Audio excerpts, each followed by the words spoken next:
কারে দেখাবো মনের দুঃখ গো হৃদয় সিরিয়া, সেই শানুরের গান তাদের পছন্দ হয়। ফুটবল খেলা তাদের পছন্দ না। এখন দেখতেছি বলতেছে ফুটবল খেলা যারা দেখবে এরা কাফের, আর্জেন্টিনার খেলা দেখা যাবে না, ব্রাজিলের খেলা দেখা যাবে না, তারা বলতেছে। তারা আমাদেরকে মধ্যযুগে ফেরত নিতে চায়, বর্বরতার দিকে নিয়ে যেতে চায়। পার্লামেন্টে যে গেমটা হচ্ছে, এই গেমটা কিন্তু কিছুদিন পরে কিন্তু মাঠ খালি পড়ে থাকবে, কথাটা আমি বললাম। ভাত এবং তরকারির যেমন সম্পর্ক, শিক্ষা এবং সংস্কৃতির ঠিক তেমন সম্পর্ক। শিক্ষা বাজেট অনেক বেশি হয়েছে, ধন্যবাদ, কিন্তু সংস্কৃতি বাজেটটা এর সঙ্গে খুব বেশি পরিপূরক হয়েছে বলে আমার মনে হয় না। আমি খুব ক্লিয়ারলি আপনাকে বলতে চাই যে একটাকে অনাহারে রেখে আরেকটা খুব সুস্থভাবে চলতে পারে না। কারণ আমাদের দেশের শিক্ষার সঙ্গে যদি সংস্কৃতির সঠিক মিলন না হয়, তাইলে এখানে সভ্যতা গড়ে উঠবে না।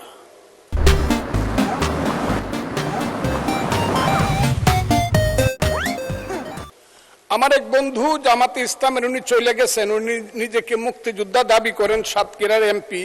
উনি সংস্কৃতির নামে খুব শঙ্কিত হলেন। যে জাতির সংস্কৃতি নাই সে জাতি সভ্য না, সে অসভ্য। তারা কেন সংস্কৃতি পছন্দ করে না? কোন সংস্কৃতি তারা পছন্দ করে না জানেন? তারা পছন্দ করেন ওই যে আমাদের গ্রামে গঞ্জে আমরা ছোটবেলা থেকে শিক্ষার সঙ্গে সঙ্গে যখন দিন আসতো, কোনো হিন্দু ধর্মের দুর্গাপূজা আসতো, আমাদের যখন স্কুল কলেজ বন্ধ থাকতো, আমরা যখন গ্রামে গ্রামে নাটক করতাম, এটা তারা পছন্দ করে না। কৃষক যখন শীতকালে ধান লাগিয়ে পরে যাত্রা গান দেখতে যাইতো চাদর গায়ে দিয়ে, সেই রূপবানের গান বলেন আর মা মাটি মানুষ বলেন, যাই বলেন, যখন তার হৃদয়কে ভরে আবার সকালবেলা খেতে হাল চাষ করতে যাইতো, এইটাকে ওনারা পছন্দ করে না। ওই বাউল গান যখন হইতো,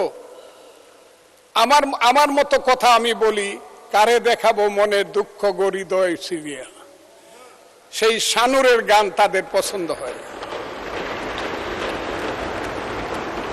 নাটক তাদের পছন্দ না, ফুটবল খেলা তাদের পছন্দ না। এখন দেখতেছি বলতেছে ফুটবল খেলা যারা দেখবে এরা কাফের, আর্জেন্টিনার খেলা দেখা যাবে না, ব্রাজিলের খেলা দেখা যাবে না, তারা বলতেছে। তারা আমাদেরকে মধ্যযুগে ফেরত নিতে চায়, বর্বরতার দিকে নিয়ে যেতে চায়। সেই বর্বরতার দিকে কি আমরা যাব? যদি না যাই তাহলেই কি আমরা তাদের সাথে, আমরা যদি এইটুক ডিফারেন্স করি, আমরা যদি তাদের সাথে মিলে মিশে থাক, ওই যে এটাকে বলে কি ফ্রেন্ডলি গেম। যে মেসি শ্রেষ্ঠ গোল করেছে, 5টা গোল করেছে, যে রোনাল্ডো কালকে 2টা গোল করেছে, তাদেরকে আপনি ঢাকার মাঠে আনেন, মানুষ যদি জানে ফ্রেন্ডলি গেম, তাইলে একদিন খেলা দেখতে যাবে রোনাল্ডো আর মেসিকে, কিন্তু দ্বিতীয় দিন আর ফ্রেন্ডলি গেম খেলতে যাবে না। পার্লামেন্টে যে গেমটা হচ্ছে, এই গেমটা কিন্তু কিছুদিন পরে কিন্তু মাঠ খালি পড়ে থাকবে, কথাটা আমি বললাম।